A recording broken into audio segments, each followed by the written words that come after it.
Well, hello, everybody. Thank you very much for the invitation. I'm glad to be at SciPy 2022 as the keynote speaker on the diversity.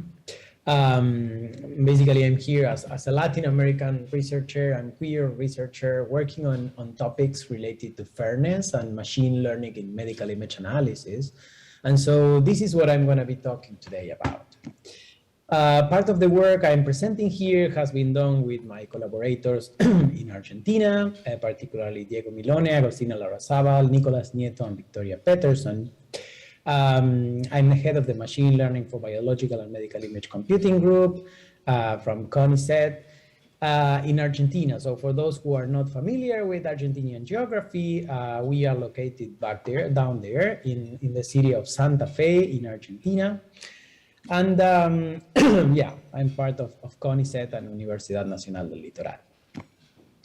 So today, I was invited to discuss some of the research we have been doing about fairness in biomedical image analysis.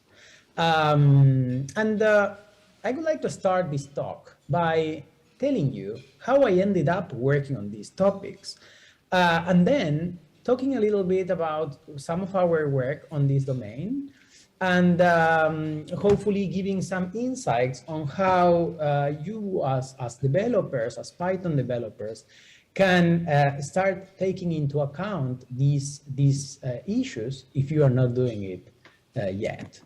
So a couple of years ago, I came across this paper, which is called AI Can Be Sexist and Racist, It's Time to Make It Fair.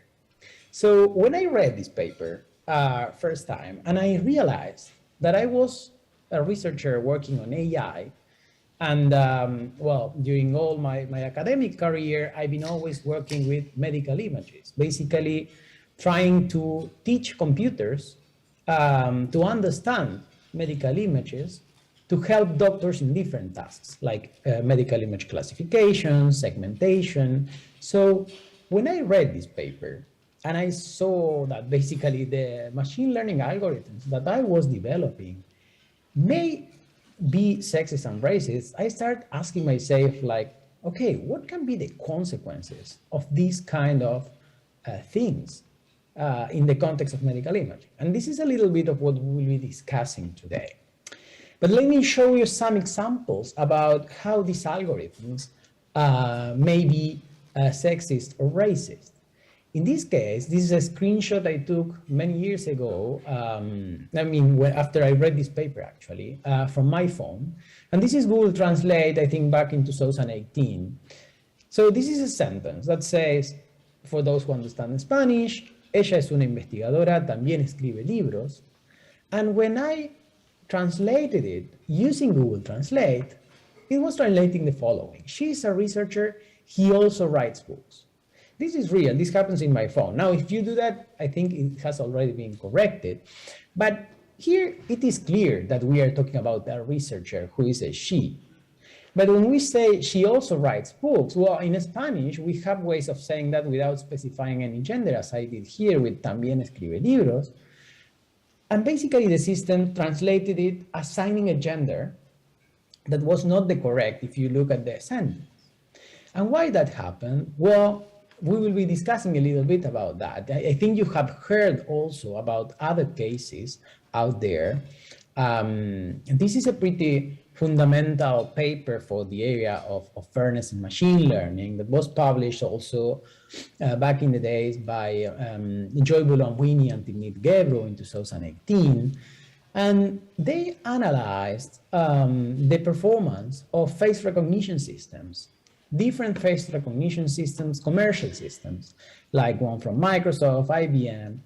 And what they did was an intersectional analysis of the performance of this system. And they looked at how these systems was performing on female and male people, and also people of darker and lighter skin. And they found something that was pretty, this was really interesting as a finding, and it's the following. When you look at the error rate, and you look at the different subsets of considering the different demographic attributes that I was telling you, like female, male, darker or lighter skin, what you can see is that darker female people, are those who get the highest error rate by a big margin. Look at these numbers. And this was shown there by the paper of Joy Bulanwini and Timnit Gebru. There is also a documentary about that in Netflix now that is called Coded Bias, that I recommend you to check if you haven't seen before. And it's basically showing, again, some kind of disparate performance for a particular subgroup, right? And why does it happen? Well, it clearly happens because, or at least one of the reasons that we will be discussing today is because of a lack of data diversity and underrepresentation of certain subpopulations. In the case of the face recognition system, it was clear that the system was trained using mostly male white images. In the other case, in case of the translation system, the system was basically perpetuating something that is out there in when you read books or read in internet about stuff and you see text, mostly when it's talking about reading or writers, it's possible that the system is talking about male people, right? And so the system is basically learning what is out there, and it's replicating that, and it's pretty dangerous when we see that these systems then are used to translate text, that then it may be used again to train another systems, and so this tends to perpetuate and amplificate sometimes the bias. So this is also an image coming from the paper I was citing at the beginning, the Nature paper by Londa, Shivinger, and James Su, where they say biases in the data often reflect deep and hidden imbalances in institutional infrastructures and social power relations. And I think this is a strong message. Here they were showing, for example, the distribution of images in the well-known Imagenes dataset that has been used to train many of the models that we use today, and how most of it is coming from the Northern Hemisphere, most of the data. So there are realities happening in our countries, in the global South, like Argentina, Latin America, India, that are not represented in these images, right? And so these systems may learn these biases. So I read all these works during many months. I started to look at that, and particularly I was interested about gender bias and sex bias, and how this is another interesting article that I recommend you to check, that discusses how sex and gender analysis in different ways can improve science and engineering, and particularly for artificial intelligence.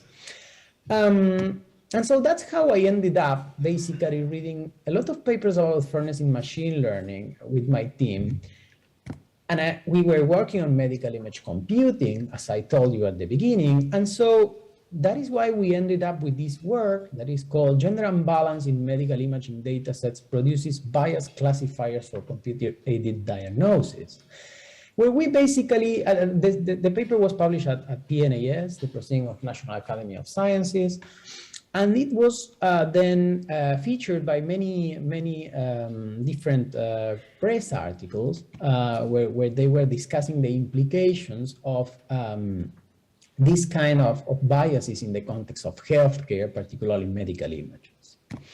So the question we tried to answer there, and the question I will discuss a little bit with you today, is the following. What is the impact of gender unbalanced datasets in deep learning models for a medical image classification? That's the question we will try to answer today. And so for this paper, we did a lot of experiments, but these are simple experiments, actually. So this is what we did. We implemented a convolutional neural network to diagnose different pathologies like hernia, fibrosis, emphysema, edema, cardiomegaly, etc., given an X-ray image. Okay, this is like a standard setting that we had been working before. Okay, so given an image, we train a network to predict basically the score associated to every pathology. And in general, in machine learning, a couple of years ago, when you used to talk about unbalanced data sets, you would be, at least if you asked me at that time, what I would be thinking is about unbalance in terms of the target class. In this case, that would mean unbalance in terms of how many patients with fibrosis we have or cardiomegaly we have, right? But what we look at in our paper and what we were interested was not in this type of imbalance, but an imbalance in terms of the protected attributes. Protected attributes, which are, in this case, demographic characteristics of our patients, like age, or it can be gender, or sex, or race, or ethnicity, different aspects that you actually don't want your model to look at when it's making the prediction, or at least you don't want that the model has different performance for people of different ages or different genders, right? We want our model to perform well on everybody, not on particular subpopulations. So this is the type of imbalance that we will be discussing in the rest of the talk. So something that actually motivated a little bit our work is the fact that in our community, the MEC community, MEC means Medical Imaging Computing Community, basically people developing software or algorithms to analyze medical imaging,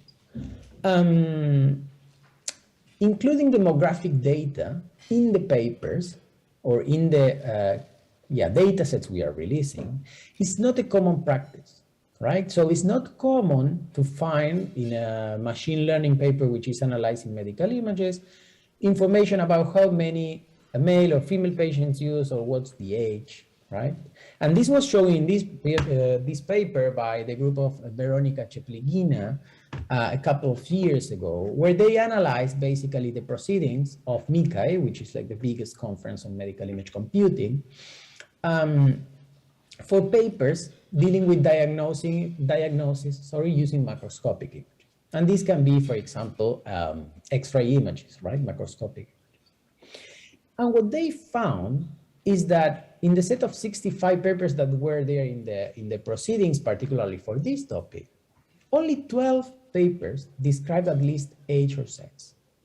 And of these 12 papers, only 3 also evaluated or discussed the results with respect to the demographics. So what this study shows is basically that our community is not used to discussing performance of our models in different subpopulations, or at least it wasn't at that time. And so what I'm going to tell you now, that the rest of our experiments were kind of motivated by this finding also, because if our community is not reporting performance for different subgroups, and the models are performing differently for different subgroups, then we are in danger there, right? We have to do something about it. So in our paper, we follow we use the following experimental setting. So we took 2 big databases of X-ray images, the NIH dataset, which has around 100,000 images, and the Shakespeare dataset, which has about 200,000 images. And if you look at these data sets, these are pretty well balanced in terms of male-female representation, right? So we took also 3 different neural architectures, right? Like pretty well-known architectures like DenseNet, ResNet, Inception, that at the time were kind of state-of-the-art networks for the task. And we analyzed 2 different scenarios. So first, we consider a full unbalanced scenario, where we have our training set composed of 100% male patients or 100% female patients. And we then tested our model that was trained on only male or only female patients separately on male and female, and analyzed the performance. This is what we will call full unbalanced scenarios, because here you use only male or only female patients. And we also analyzed partial unbalance cases where we had like 25% female and 75% male, 50-50, or the inverse of that. And we again reported the performance of our model on male and female patients. Note that here, in all these cases, we kept fixed the number of patients. Okay, the only thing we were modifying, it was the percentage of male to female patients. We repeated these experiments many times, like 20 times with different training and test folds to observe the trends. And what we did also was to construct these folds so that for every pathology, we have the same number of male-female patients, right? So that we are sure that if there is bias, the bias is coming from the fact that we are only looking at male or only looking at female patients. And we measure the area under the ROC curve, which is a standard metric to quantify the quality of these, of the performance of these models. And so here is the experiment. So we train a model with male patients and we tested on what we call direct prediction on male patients, but we also did a test on female patients, the same model. And we did that for a different model trained on female patients. And this is what we observed. So this is one of the pathologies, for example. This is a model that was trained, the blue model was trained on male patients, the orange model was trained on female patients. And we are seeing the performance of a model that was tested on female patients only. And what we observe is a clear tendency here showing that female, basically the model that was trained with female patients is performing better on female patients. And this is something we may expect, but it wasn't shown systematically like that. And this is for one pathology. But if we look at all the pathologies that were there in our data set, what we observe here is that the same tendency is confirmed for all the pathologies. Look at this. It's like for actylactase. It's like every pathology you can see that when testing on females and training on female, performance is improved. It has better performance on that. And of course, same happen in the opposite direction. When you test on male, well, the tendencies are inverted, okay? And it didn't happen only for one data set or for one architecture. What we did, it was to test with different, train and test different architectures, as I was telling you, the DenseNet using the NIH dataset, but also the DenseNet using the Chexpert dataset, ResNet using the NIH dataset, and you can see that in all the cases, the tendencies are the same, okay? And for the inception B3 network as well. So one can ask, okay, why is this happening? Well, this is what I'm showing you here is basically the class activation maps that we generated for a model trained with male images only and tested on female patients on a task that is detecting lung opacities. So then lung opacities, which are basically like kind of lighter areas in the lungs. And these class activation maps were generated for false positive predictions for a model trained on male testing on female. False positive means the system is saying there is lung opacity when it should.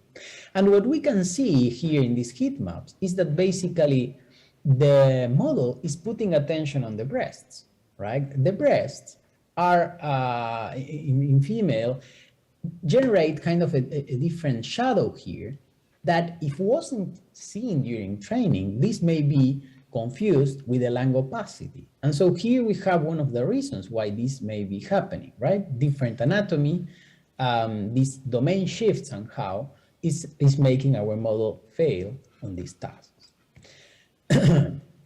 And this is not something new. Actually, when I was discussing this with some radiologists, they pointed me back to this paper from, look at the year, 1958, saying that the elimination of confusing breast shadows, talking about the elimination of confusing breast shadows, in chest radiographies.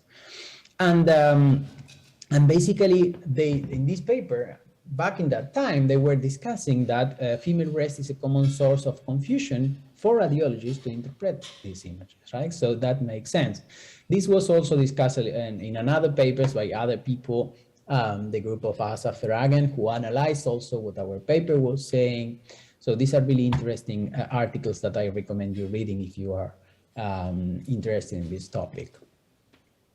So this was basically the full Unbalance experiment that we did. But we also did a different experiment where we considered partial imbalances. And by partial imbalance, I mean, I take a model and I train it with 70% and 25% male and female patients, and I predict on both. I do that for 50-50 and again for the inverse. But here, keep in mind that what we are doing is keeping a fixed number of training patients, basically, right? And changing the proportions. And this is what we were obtaining for the extreme cases. And this is what happens when you look at the different degrees of imbalance. So here in the x-axis, you have the percentage of female images in the training data, right? Percentage of female images. So 0% female images, it means all male images here. This is one of the extreme cases. Here, 100%. And what you observe when you start varying this degree of number of female patients in our dataset is that basically, if you look at the case where you have 100% female, for example, and we are here, we are testing here on male patients, right? So the best performance you get when you have all males here. But look at this. When you have all males or when you have 50-50, there is no significant difference on the performance of the system, right? But for sure, if I have 50-50, the model may be also performing pretty well on females and still performing pretty well on males. Same happened on this pathology, on pneumothorax, and on most of them. This is like a clear tendency that we identified. So basically, diversifying your data set is not hurting, is actually helping the other subpopulation that was underrepresenting and not hurting the one that was overrepresented. And this is, I think, a really strong and important message from our paper, that basically diversity is really important in your data sets. This was observed, like in this case, for male patients when we were testing on them, and and these were the cases I was discussing. But the same happened for female patients when we went from 0% female to 100% female, and we were observing a tendency when testing on female patients. Again, no significant differences where we were training with 50-50, but this made the system perform better on the other subgroup. So all these results are there in the paper. The code is, of course, in Python, is available online, and you can go and check and play with these.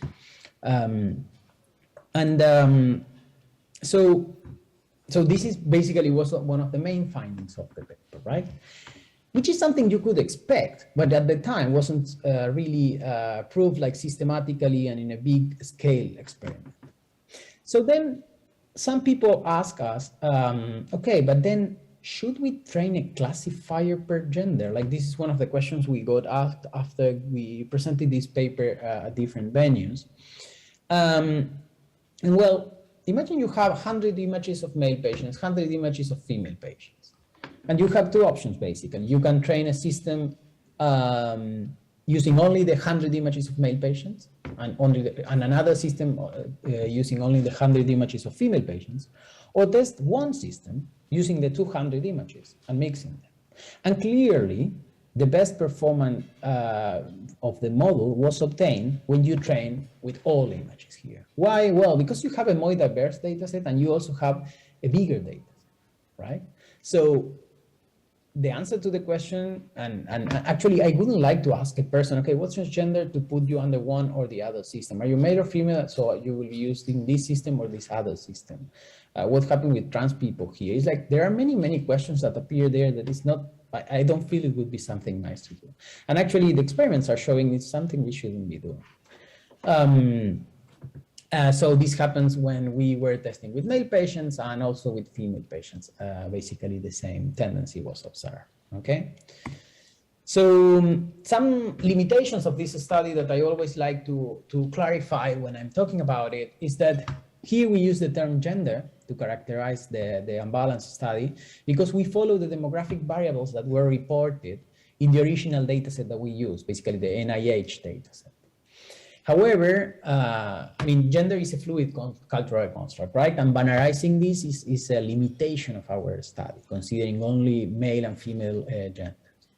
So particularly given, and this is something we also discuss in the paper, given that some anatomical attributes are reflected in X-ray images, right? Because we were discussing about breast and stuff, the term sex would be more accurate according to some guidelines that specify basically how to report sex and gender. So I always like to make this clarification. This is also discussed in the paper. And so some takeaways from here, and then we will discuss a little bit about other other aspects of fairness of machine learning in medical imaging. Well, first of all, analyzing the performance, auditing the performance of our models at the group level, considering different demographic attributes like sex, gender, age, race, ethnicity, is important if we want to guarantee that our systems can have a good performance for the whole population. Of course, we will in general not be in the extreme case where we have only patients from one subgroup, but it may happen. And if that happens, then we could be in this case of basically delivering different standards of care to different subpopulations, something we don't want to do that. And I'm talking about healthcare here, but you can think about the other domain applications in which you are working for sure. Many of you may be working on different things like finance or I don't know, I don't know, agro, wherever application you can think about, this is important. So, well, this is something we knew, but we confirm here, of course, CNNs are prone to learn features that are useful for specific subgroups. And when they are under domain shift, this cannot generalize well sometimes.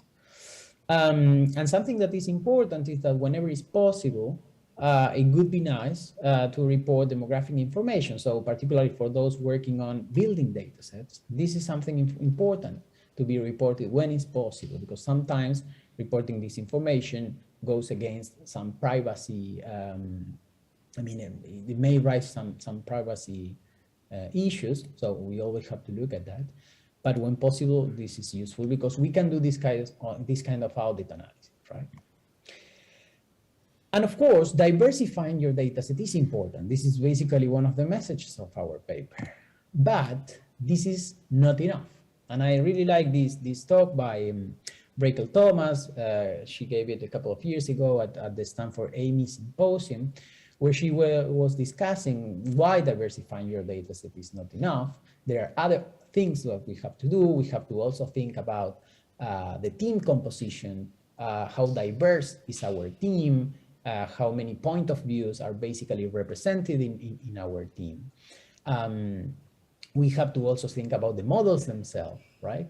How can we basically build models that are fairer? And now we'll discuss a little bit also about all these aspects.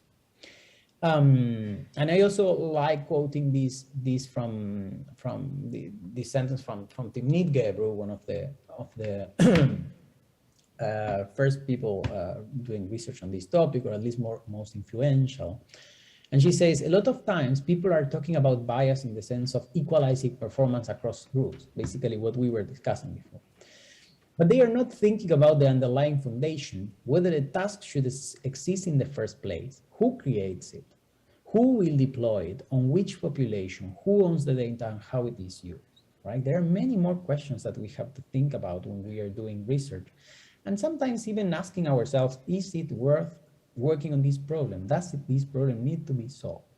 I have seen things like, for example, systems that were trained to predict whether a person is gay or not based on their face. What's the aim of that?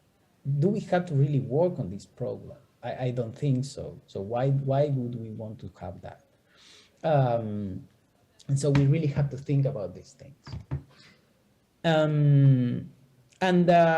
Yeah, as I was telling you, in our paper, we basically focused on the data and data diversity, but there are other aspects. I also like this paper by Sarah Hooker that is called Moving Beyond Algorithmic Bias is a Data Problem and Going Towards Other Directions. And she particularly in this paper discusses the importance of model design choices, how model design choices for us doing machine learning, this is really important, may disproportionately amplify error rates on protected underrepresented features. And so we have to really think about that as well, how we design our models. Because think about that, sometimes, for example, optimizing a given loss function may lead to one result, but of course, if I change the loss function, I will get something different. And when we are thinking about fairness, well, we can define metrics to measure fairness, right? There are different definitions. We will not go into them today, but there are different definitions of fairness that we can think about, and we can optimize our model for that. However, these definitions of fairness, some of them are mutually exclusive. So you cannot optimize both of them at the same time. And you have to choose whether you will optimize one or whether you will optimize the other. And that is why I believe it's so important to have diversity in the teams of developers, because at the end of the day, are the developers who are choosing which is the metric that we will optimize, right? And having different point of view, having different backgrounds in our developers is important so that all the point of views are represented. Well, coming back to the medical image computing problem and community, it's interesting to see that our community is starting to look on this problem more and more, like, for example, analyzing fairness of classifiers across skin tones in dermatology. There is also another work that is really interesting from last year about fairness in cardiac magnetic resonance image analysis. So basically here, this is a different problem. It's not classification. They looked at segmentation. So basically when we are trying to segment, to assign classes to every pixel in an image, in this case, they were trying to segment the different cardiac structures, like, for example, the left ventricle. And what they were showing is that basically using the data set as it was, this was made, I think, with data from the UK Biobank, they were finding different performance, if you look at here, for the different ethnic groups, right? And this was again due to an overrepresentation of white people. So it's not only related to gender or sex, it can also be related to ethnicity, the type of unfair performance that you get. Okay, here is this is the average DICE coefficient. This value here, the highest, the better, and you can see that for the different subgroups they analyzed, they were getting highest for white, lowest for Chinese and Black people. Okay, so it's not only classification; it can be also segmentation. It can be other types of problems where we use learning. And we are starting to think about that a lot now. This is also a paper that touches the previous one. It's a most recent paper where basically the researchers showed that AI systems, like basically deep learning models, can learn to recognize race in a medical image. So think about that. I give you an X-ray image and the system can learn to recognize what's the race of that person. This is something that not even a medical doctor can do in general, right? By looking at an X-ray image, you can in general not tell this person is Black, this person is white. However, this was, they made many experiments. This is a paper I really like. They made many different experiments to control for potential confounders and they found that the systems can learn to do that with a really high precision, right? With AUC values of about 90 or something like that, 0.9 or even more. And this is something we have to think about, because if these systems can do that, then they may use these features as proxies for making predictions. And that could lead to have different, again, standards of care for different subpopulations. So we have to be really careful when we implement these systems and when we develop them and when we train.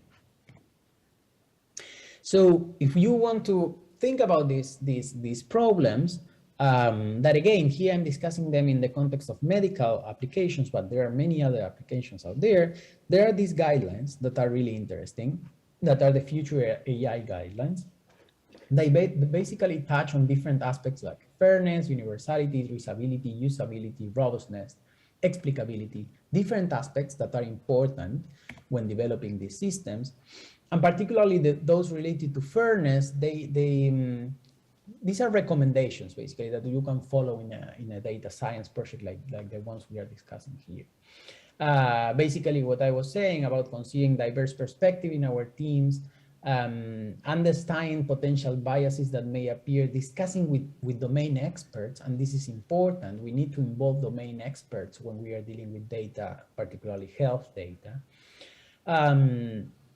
Well, labeling the metadata as well, like including the type of demographic attributes that I was telling you, taking into account data imbalance as we discussed in the talk, multi-centric data sets, basically using data sets composed of images coming from different centers so that we can see the performance of the model when we go from one to the other one and the different domain shifts, because many of the data sets that we use to train our models are acquired in hospitals in the US, in Europe, but maybe the machines that they use there are not the same as we use in Latin America. So when you go from one place to the other one, these changes may affect the distribution of your pixels, basically the image distribution, and this domain shift again may cause some bias.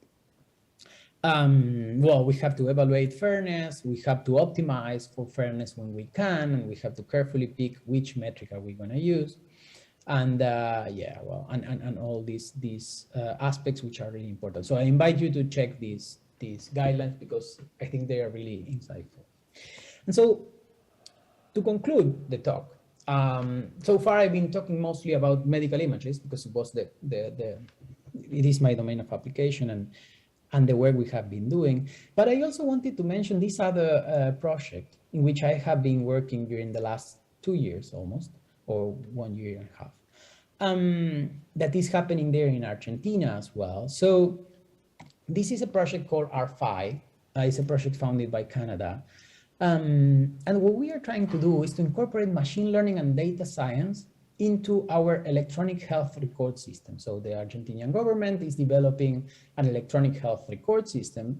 And we are thinking about how can we use artificial intelligence, machine learning, data science to improve the capabilities of this system, right? In different aspects, like incorporating predictive models that can tell us whether there will be an outbreak of certain diseases, improving the visualization boards, phenotyping free text into the EHR, into the electronic health record. So basically, when doctors write something in the electronic health record using free text fields, we want to identify exactly what are they talking about so that we can convert that into an structured element that is easier to analyze afterwards. Say the doctor is talking about COVID, or the doctor is talking about dengue, which is an important disease in Argentina, or these kind of things. And so this is the context of the project. Basically, we have electronic health records and we are analyzing how to use these tools to improve that. But I don't want to talk about that particularly, but what I want to take is this project as an example of how we can incorporate a transversal view of fairness in a data science project, right? I was telling you that, I mean, one of the things we can do in this case is to audit our models, right? To check whether the models, for example, the phenotyping models that we are training or the predictive models perform well on both population and on different subpopulations. This is something we can do and we have discussed in this talk. But we also can look at the database themselves, right? And think about how we collect this data. Also, not the database itself, but also the data model. What information are we representing in our databases? Are we collecting? This is something I will touch a little bit more now in the next slide. And also, as I was telling you, the team composition. So at R5, we took care of creating a team that is diverse in all aspects as we could guarantee. Like, for example, it's a team that more than 50% are women in our team, and actually the positions of power, like decision positions, are occupied by women. So this is difficult to see in a data science project, but it's something we thought was important. But I wanted to comment a little bit more on other aspects of fairness on related to healthcare data that we can touch when we think about it. So particularly in this project, one of the things we did, remember, we are working here with electronic health records, right? Basically doctors storing our records associated to our visits to the hospital. And so one of the things we did was to basically look at the data model and see how the data model was storing information about people, and particularly we look at the gender field. And what we observed there, it was that the electronic health record that was being developed only allowed to incorporate male or female gender. And as I told you at the beginning, we believe that gender is a fluid construct, and we have to allow for other representations to be there in these databases, right? If we don't allow these representations to be there, then they are invisible. They cannot be analyzed. They cannot be seen, right? And so one of the first things we did in this project that is not particularly related to machine learning or artificial intelligence, but to the data model itself, and it helps in visualizing minorities, is to debinarize this. And so we started like a long process discussing with the government, with different secretaries, and we made it possible to have now different categories in the gender field that allow representation of the different gender categories. That we are really proud of that, actually. And this is a way in which you can think about fairness in a data model, right? Not now in the predictive model itself. Another thing that we are actually doing in this project, working with specialists on trans and LGBT studies, is to revise the Argentinian version of the SNOMED-CT clinical vocabulary to reduce electronic health record mediated violence. So SNOMED-CT clinical vocabulary is basically an ontology, a vocabulary that doctors use to enter information in the electronic health record in a structured way, right? There are words associated to drugs, to different diagnoses, to diseases, to treatments, everything is there. And so we have seen by previous studies that some of the terms that are there in this standard are violent with particular communities like trans people, LGBT people. So what we are trying to do there now is not looking at the data model, but looking at the representations basically that doctors can use to introduce information in the system and try to revise this vocabulary. And we are working with the office, with the corresponding office in the Ministry of Health now, to modify that in the Argentinian standard of SNOMED-CT. And there you have another way in which you can look at fairness now at the representations that we use, right? Not now at auditing a model, but looking at the representations. So I wanted to close the talk with these examples because I think this shows something that goes beyond what we do by training our models, and it may spark some ideas on how can you incorporate these ideas on other projects as well. Actually, particularly if you are interested on the impact of machine learning on queer communities, that is a little bit related to the previous slide, I really recommend this paper by researchers from DeepMind, where they analyze insights from technological impacts on queer communities. And it's a really interesting paper on how different AI developed developments can impact our queer communities in different ways that maybe sometimes you cannot think about, right? So I would like to close the talk just mentioning some, because this is SciPy, right? This is the conference on Python, and I may have, I mean, of course, even though all our development was made in Python, I didn't discuss it, applications to Python here, but there are many frameworks there implemented in Python that we can use to easily evaluate fairness in our projects. So there are like the AI Fairness 360, Fairlearn, TemISML, the What If framework by Google, I quit as well. There are many options. I put here some names so that you can go and check them. They come with nice demos as well. So you can play with data and see how these fairness metrics may be computed and used to improve the quality of our models. So with that, I close my talk. Thank you very much. Muchas gracias. And I'm open here for questions. Thanks.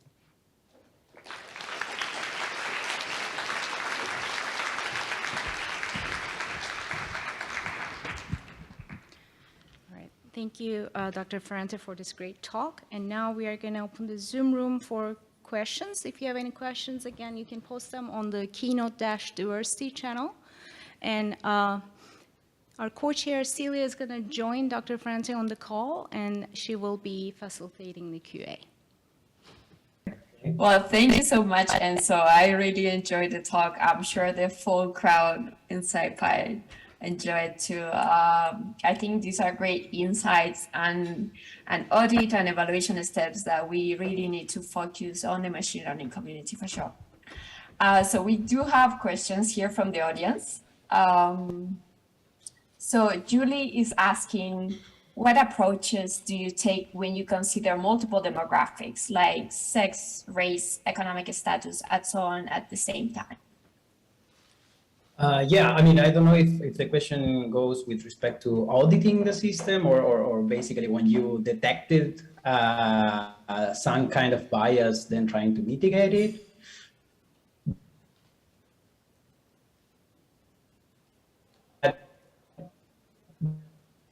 Basically,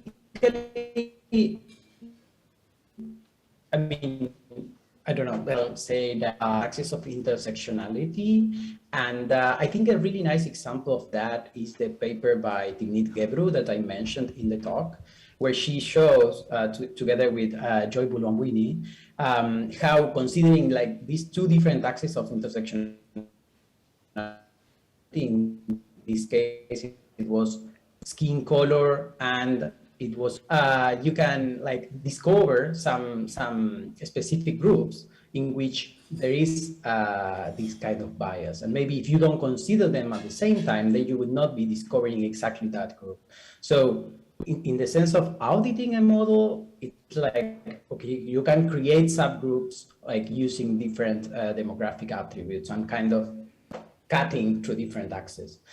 And then when you when you want to mitigate the model, like some bias that you have found, then it depends, of course, on the type of. So another question from Adam was, first, excellent talk, and how you consider a model that takes as input both the image and also a categorical field like patient's sex. Yeah, so this is, I mean, this is what is known as fairness by awareness kind of approach. So you basically will, it's similar to what I was explaining before. We didn't do that because, I mean, if you are referring to the paper I commented on the talk, then there we mostly focused on identifying the biases, but we didn't move forward to try to mitigate them in that case.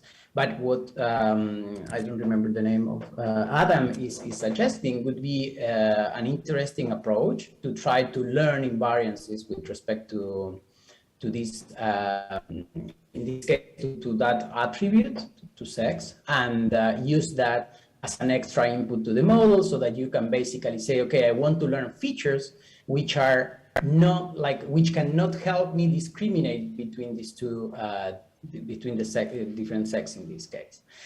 On the other side, we can leave it there. But that's an approach that you could take, considering also sex as an input. It's something that people usually do to mitigate biases, actually. Super. So Gwen is also asking, she mentions that there is a very recent research that is showing that optical pulse oximeters are often inaccurate for measuring the blood oxygen saturation for darker skin tones. So how does the bias in the training of the AI methods for medical imaging relate to another areas in medicine, such as bias in clinical trials, and what are the commonalities and differences? Yeah, this is a really interesting point, actually. When I started reading about this topic a couple of years ago, I actually started reading about these kind of biases that are not exactly related to the AI technology, but maybe to even other technologies, right, that may not use AI. And this touches really close. I mean, when we think about constructing these databases, for example, well, we really need to take these existing biases, structural biases that may be there in the society or in the scientific community into account, and try to, if we are going to tackle bias by constructing diverse databases, then we have to really identify the biases that are already there and try to mitigate them in the construction. I think that's like an interesting approach to go with that. But what Gwen is saying is true. There are many examples in science where we already have bias times are mostly done with males instead of females. Sorry, even when working with animals in laboratory, because of hormones and this kind of things. I think all these existing biases, we need to take care of them when creating the databases we will use, because otherwise we will be like incorporating a sampling bias somehow, which will result in an unbalanced data set as the one we were discussing before. And and we have already seen, and we have many examples in the medical imaging community by now, showing that when such imbalance exists, then we may be delivering different standards of care to different subpopulations. Yeah. Andrew is also asking that they have to balance patient privacy and demographics data into their own data library. If you have any recommendations on how to navigate this challenge. Yeah, well, you're touching on a really important and open questions, I could say, of this problem. Yes, privacy is something really important. I think if we are, for example, thinking about machine learning models for medical image analysis, as we were thinking here, one approach to go would be to use like federated learning approaches, where you basically do not need to move your data to a centralized cluster or something, but you can train using data that is stored in different parts. And I think that's an interesting approach to tackle this trade-off that exists, right, between trying to take care about privacy of our patients and also having the data so that they are represented in these databases. This is like a trade-off that we have always. I mean, we are thinking a lot about that these days, and I think federated learning could be a way to go here if you think about it. Yeah. So you mentioned, Enzo, in your talk that data is collected in an historical, cultural settings.